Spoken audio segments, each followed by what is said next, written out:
Hi, this is Ruth Brown, and today I'm joined by Jim Roche, who is the CEO at ThinkRF, and we're going to be discussing radio frequency spectrum. So firstly, welcome, Jim. It's really great to have you on the call with me today. Hi, Ruth. It's a pleasure to be here. Thank you for including us. Yeah, you're welcome. So firstly, let's just go through some background around RF spectrum just to get ourselves in the mode. So it's a public resource and we've seen tremendous value for society in this. So globally, operators have invested over $1 trillion in spectrum licenses and also more in the infrastructure to monetize this spectrum. However, we also see that it's a critical and scarce public resource. So the wireless spectrum impacts the way we live, both in terms of our work and also the way we communicate. So today I'm really hoping that we can discuss if we think mobile operators are fully utilising their spectrum, also if the public receives a good service throughout the day as they move across varying locations. So Jim, I'm really hoping we can explore this together as we chat just now.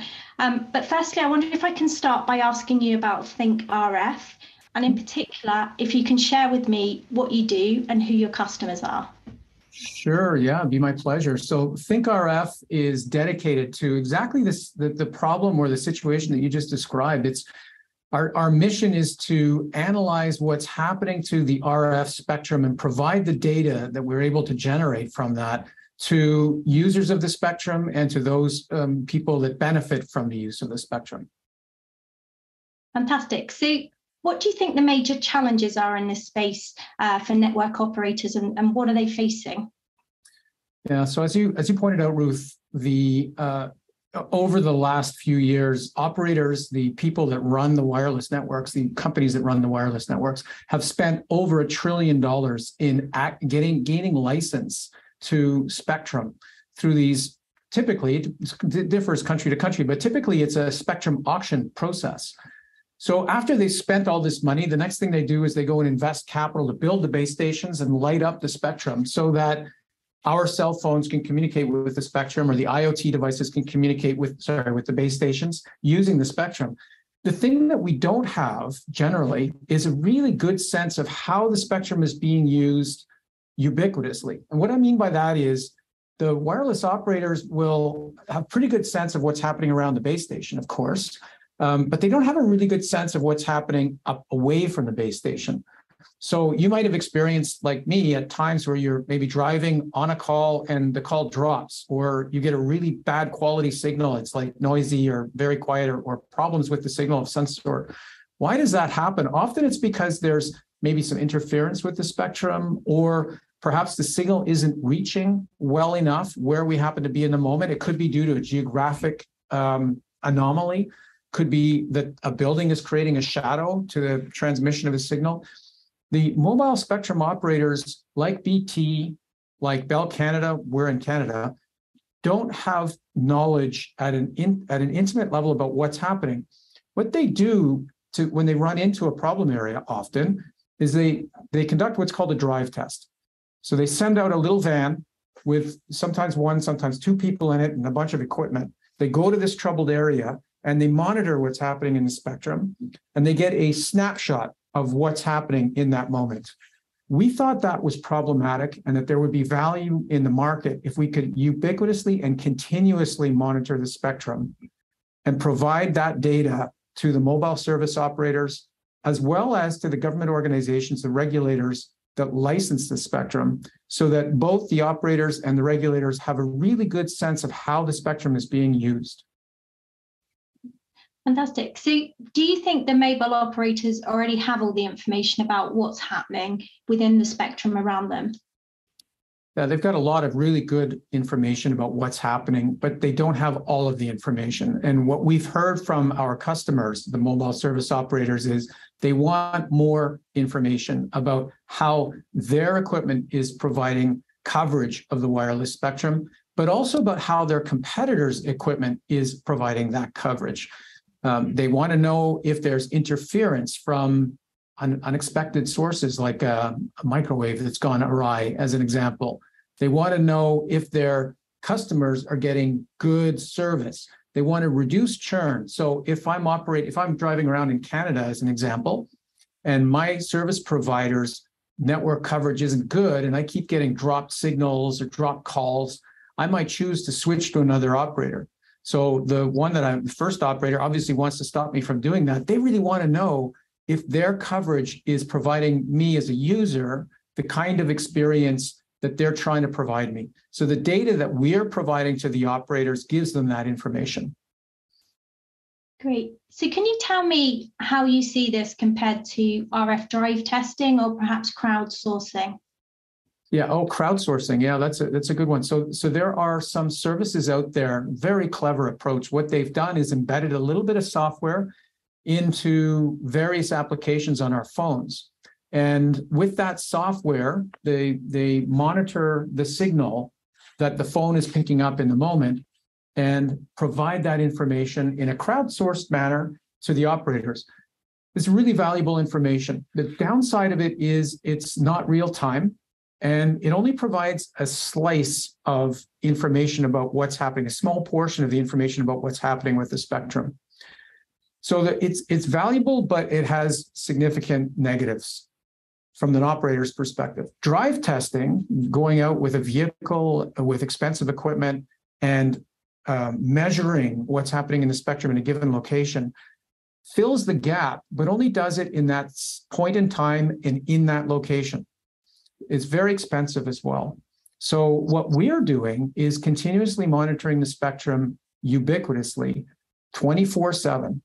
We're backhauling the data from that monitoring into the cloud, analyzing the data, and providing the insights to the operators. This is highly complementary to the information they currently have from their own gear, from drive test, and from the crowdsourced information.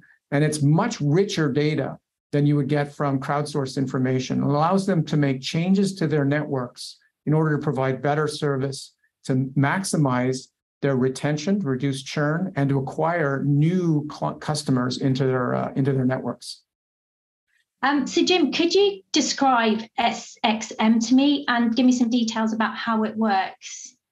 Sure, I'd be happy to. So SXM stands for Spectrum Experience Management.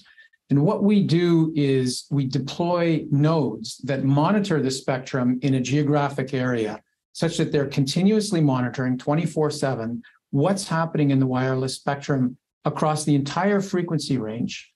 The data that they collect is then uploaded to the cloud, where it's integrated across all the nodes.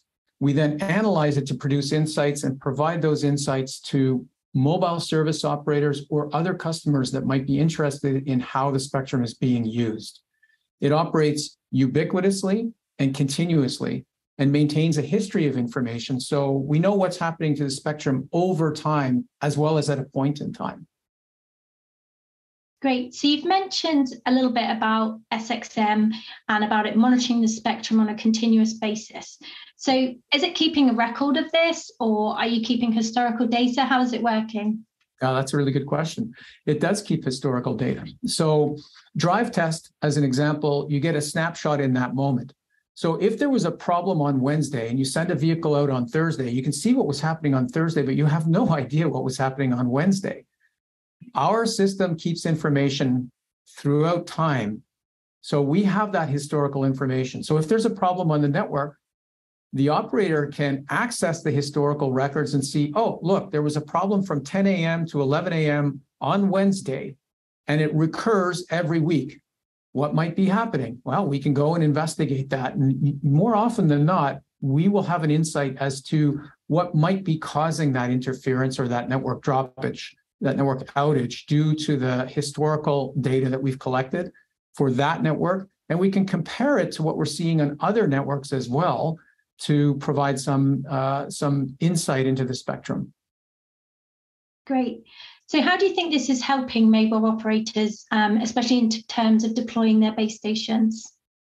Yeah, so one of the things that, especially as we move into 5G at the higher frequencies in millimeter wave, the location of the towers is particularly important to the quality of the service. So operators spend a lot of time and money mapping out the locations for their towers. We provide a base line of information, which helps the operators determine where to put their towers, and if they're about to enhance their coverage, where and how to enhance their coverage. Okay, so how are you doing this, Jim, and how are you trying to collect, or how do you go about collecting this real-time continuous data? Yeah, so ThinkRF has been around for about 15 years. And during that time, we've invested in core technology, which is world-leading spectrum analysis technology. About 2 years ago, we realized that if we package this up in highly low-cost, highly independent nodes that we deployed around an urban area or around a country, then those nodes could continuously monitor the spectrum, as I said a minute ago, backhaul the data into the cloud, and then we could then analyze it and provide that information to mobile service operators. So we reached out to a handful of operators around the world and asked them if they would be interested in a service like this. And the response we got was enthusiastically positive. These are companies that we'd worked with in the past. And so we partnered with them, developed the solution, and have trialed it principally in Canada, although we also have networks in Europe and in South America. And the results have been phenomenal, like really, really good, beyond our expectations. Great. So if a mobile operator would like to get this up and running, what's required to get SXM working for them? So we operate this on a subscription basis. So an operator needs to indicate an interest in the data. If they're interested in the data, we'll deploy a network with them. That network then is continuously operating, providing the data to the operator. So they just need to give us a call and we'll work with them to get that network deployed. And can I ask you, where are you in terms of deploying this worldwide with the SXM? So we have just launched SXM as a generally available service. As I said, we have networks in place in North America, South America, and Europe. And those networks are operating continuously and very reliable. And our objective now is to broaden the deployment to other geographic areas. So we're at the early stages, but we expect over the next few years to have broad coverage in North America, South America, Europe, and then shortly in Asia as well. Great. And do you see this solution being relevant for any other industries? Yeah, that's a good question, Ruth. The first market that we're addressing is the mobile service operators, companies like BT, Verizon, Rogers, Bell, and one of our key partners here in Canada, TELUS, among others. However, when the nodes are deployed, when the SXM system is deployed in a city or in a country, it's able to monitor all spectrum activity right across the frequency range. That includes, of course, the frequencies used by our phones and the base stations, but it also includes the frequencies used by police services, by fire, by ambulance, by ships, communicating ship to shore, trains, airplanes, IoT devices, cars, autonomous vehicles that are communicating with infrastructure, for example, traffic lights, or each other. So we're continuously monitoring the spectrum and can provide that information not only to the mobile service operators, but to cities, to fire departments, to shipping organizations, to autonomous vehicle companies, et cetera. So we do see this as having huge value in our society beyond the mobile service operators in time. Fantastic. Well, thank you so much, Jim. I feel I've already learned kind of a whole lot more about radio frequency spectrum, and I'm really looking forward to watching ThinkRF and your progress in the future. Thank you very much, Ruth. Thank you.